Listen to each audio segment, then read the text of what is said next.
Welcome to Bite at a Time Books, where we read you your favorite classics one bite at a time. My name is Bree Carlile, and I love to read and wanted to share my passion with listeners like you. If you want to know what's coming next and get updates from me, Bree, sign up for our newsletter at biteatatimebooks.com. Be sure to follow the show on your favorite podcast platform so you get all the new episodes. Or you can follow the show on YouTube, where we have playlists for all the stories. We're part of the Bite at a Time Books Productions Network. If you'd also like to hear what inspired your favorite classic author to write their novels, and what was going on in the world at the time, check out the Bite at a Time Books Behind the Story podcast, Tuesdays, wherever you listen to podcasts. Today we'll be continuing The Great Gatsby by F. Scott Fitzgerald. Chapter 8, Part 2. Up in the city, I tried for a while to list the quotations on an interminable amount of stock. Then I fell asleep in my swivel chair. Just before noon, the phone woke me, and I started up with sweat breaking out on my forehead. It was Jordan Baker. She often called me up at this hour because the uncertainty of her own movements between hotels and clubs and private houses made her hard to find in any other way. Usually, her voice came over the wire as something fresh and cool, as if a divot from a green golf links had come sailing in at the office window. But this morning, it seemed harsh and dry. "I've left Daisy's house," she said. "I'm at Hempstead, and I'm going down to Southampton this afternoon." Probably it had been tactful to leave Daisy's house, but the act annoyed me, and her next remark made me rigid. "You weren't so nice to me last night." "How could it have mattered then?" Silence for a moment. Then, "However, I want to see you. I want to see you too. Suppose I don't go to Southampton and come into town this afternoon." "No, I don't think this afternoon." "Very well. It's impossible this afternoon.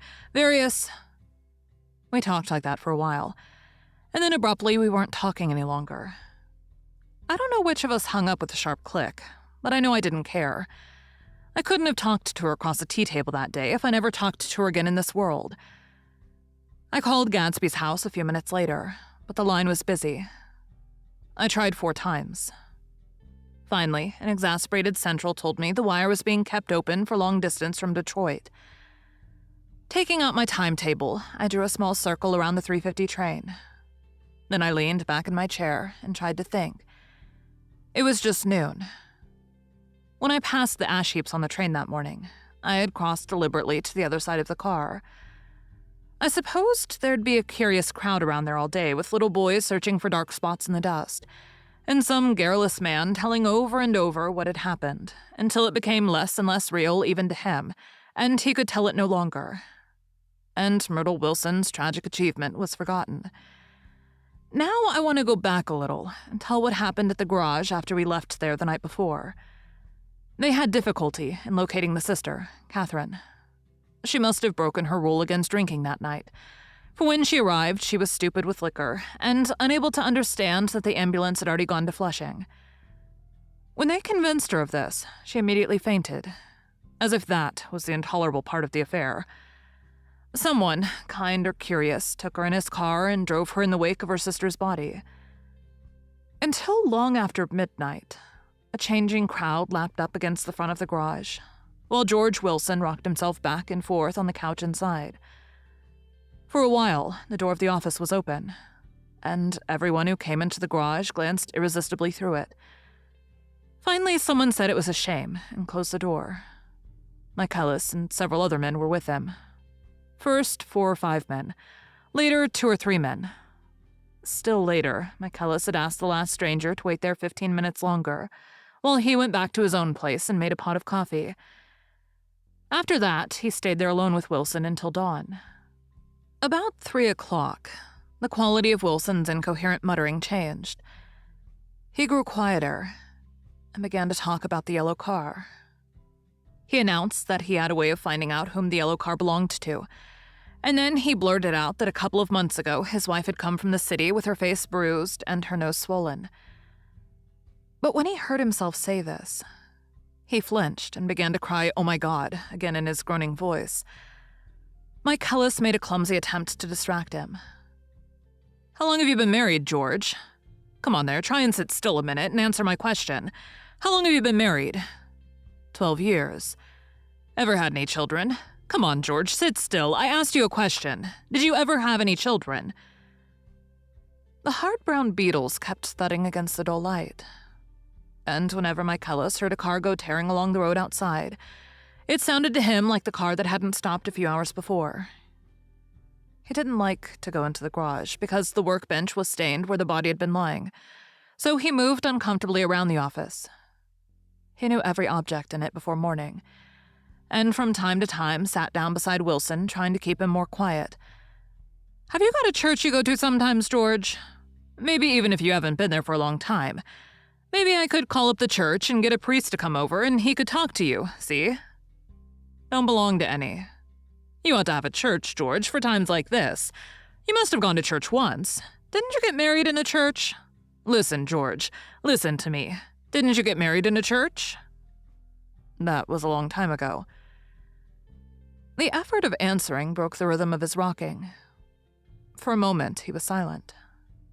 Then the same half-knowing, half-bewildered look came back into his faded eyes. Look in the drawer there, he said, pointing at the desk. Which drawer? That drawer. That one. Michaelis opened the drawer nearest his hand.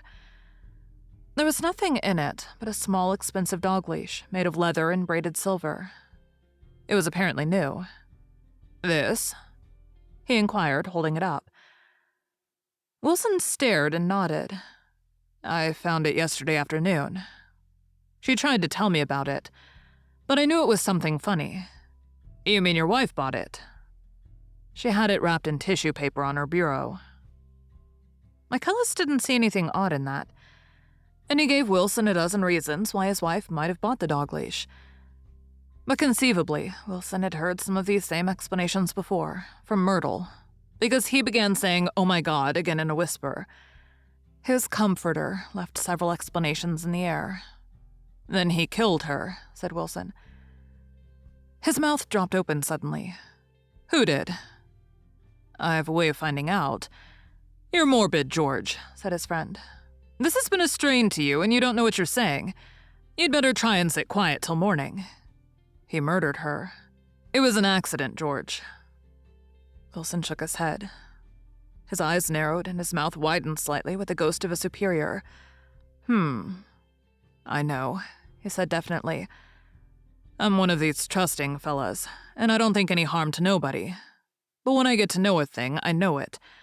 It was the man in that car. She ran out to speak to him, and he wouldn't stop. Michaelis had seen this too, but it hadn't occurred to him that there was any special significance in it. He believed that Mrs. Wilson had been running away from her husband, rather than trying to stop any particular car. How could she have been like that? She is a deep one, said Wilson, as if that answered the question. He began to rock again, and Michaelis stood twisting the leash in his hand. Maybe you got some friend that I could telephone for, George. This was a forlorn hope. He was almost sure that Wilson had no friend. There was not enough of him for his wife. He was glad a little later when he noticed a change in the room, a blue quickening by the window, and realized that dawn wasn't far off. About 5 o'clock, it was blue enough outside to snap off the light. Wilson's glazed eyes turned out to the ash heaps, where small gray clouds took on fantastic shapes and scurried here and there in the faint dawn wind. I spoke to her, he muttered after a long silence.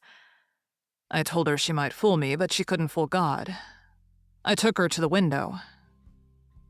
With an effort, he got up and walked to the rear window and leaned with his face pressed against it. And I said, God knows what you've been doing, everything you've been doing. You may fool me, but you can't fool God. Standing behind him, Michaelis saw a shock that he was looking at the eyes of Dr. T.J. Eckelberg, which had just emerged, pale and enormous from the dissolving night. God sees everything, repeated Wilson. That's an advertisement, Michaelis assured him. Something made him turn away from the window and look back into the room. But Wilson stood there a long time, his face close to the window pane, nodding into the twilight. By 6 o'clock, McCullough was worn out and grateful for the sound of a car stopping outside. It was one of the watchers of the night before who had promised to come back. So he cooked breakfast for 3, which he and the other man ate together. Wilson was quieter now, and McCullough went home to sleep. When he awoke 4 hours later and hurried back to the garage, Wilson was gone.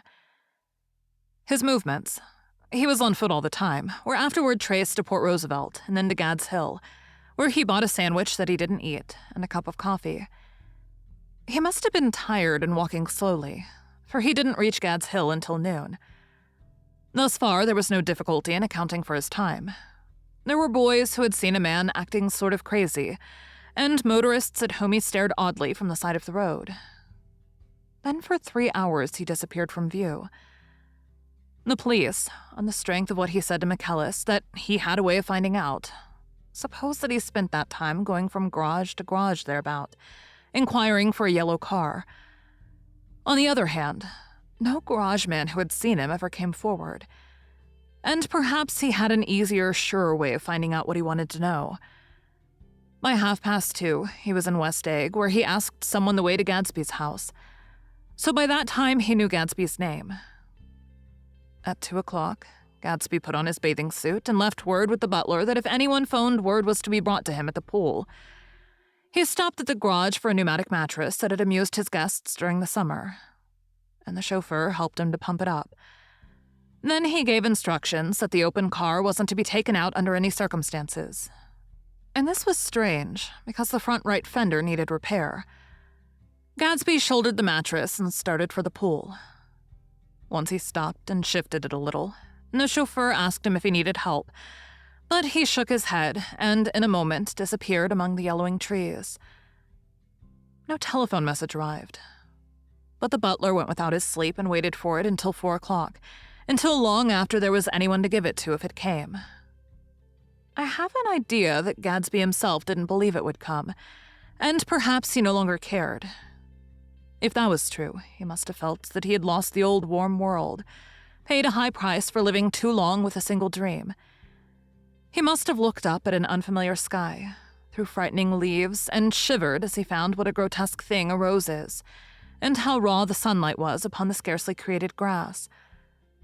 A new world, material without being real, where poor ghosts, breathing dreams like air, drifted fortuitously about, like that ashen, fantastic figure gliding toward him through the amorphous trees. The chauffeur, he was one of Wolsheim's protégés, heard the shots. Afterwards, he could only say that he hadn't thought anything much about them.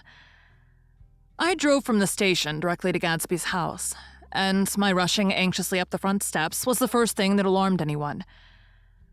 But they knew then, I firmly believe. With scarcely a word said, 4 of us, the chauffeur, butler, gardener, and I, hurried down to the pool. There was a faint, barely perceptible movement of the water as the fresh flow from one end urged its way toward the drain at the other, with little ripples that were hardly the shadows of waves. The laden mattress moved irregularly down the pool. A small gust of wind that scarcely corrugated the surface was enough to disturb its accidental course with its accidental burden. The touch of a cluster of leaves revolved it slowly, tracing, like the leg of a transit, a thin red circle in the water. It was after we started with Gatsby toward the house that the gardener saw Wilson's body a little way off in the grass, and the Holocaust was complete. Thank you for joining Bite at a Time Books today, while we read a bite of one of your favorite classics. Again, my name is Bree Carlile, and I hope you come back tomorrow for the next bite of The Great Gatsby.